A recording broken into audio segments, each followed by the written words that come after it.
Hello and welcome to this Dev Nation edition of Mythbusters. I'm your host, Half and Half, and today we're going to be examining the claims of James Billig that he threw 8 interceptions last night because, quote, my backup blows. And so we've got all 8 clips. We're going to go to the videotape and we'll let you decide for yourself if this myth is fact or fiction. Let's roll the tape. So here is our first interception of the game, 1 minute into the first quarter. Quarterback Brett Hundley is going to drop back and fire a blind pass right to a linebacker. Now you could argue that this was Madden's fault or because the backup blows, but if you look at this photograph, what you'll see is at the moment he throws the pass, there is a linebacker directly between the quarterback and the receiver with a safety headed that direction. And so even if the linebacker didn't intercept that, the safety would have. So that one is 100% on Billig. For our second interception, a couple of minutes later, you're going to see a halfback screen. Now the quarterback's going to throw the ball directly where he's supposed to. Unfortunately, Rev's user defender is right there too. And so again, that's another bad read, a throw that you can't make, and an interception that should absolutely happen every time. So that's just 2, but here's the third one. Our third interception is going to happen late in the second quarter in the red zone. He's going to start to roll left, and then he's going to change his mind and roll out right. He's going to run all the way over, and then he's going to throw to a receiver off the screen, and it's going to be intercepted and taken back to the house for 6.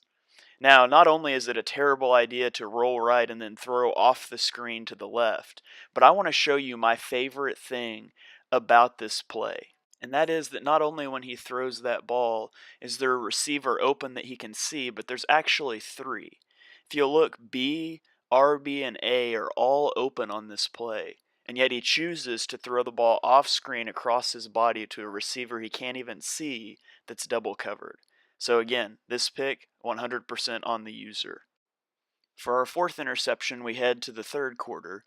You're going to see a play action post route that Rev is going to do a beautiful job of using. So this is a great play by Rev to make that interception.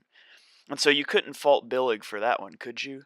But wait, if you look at the replay, you see that even if Rev doesn't make that break with his linebacker, the safety is going to break on that ball and intercept it himself. And so despite Rev's great play, it was going to be an interception or a breakup anyways. And so again, this one's on James. It's a pass that you can't make. For our fifth interception, you're going to see a blind throw to a corner route with underneath and over the top coverage. A completely bracketed wide receiver, you should never make that throw. But what's even more fun about this play is as you look at the freeze frame, not only can you tell that X is completely covered, but RB is wide open to take the pass and get it for a first down. But instead we force the blind read downfield into double coverage for the interception.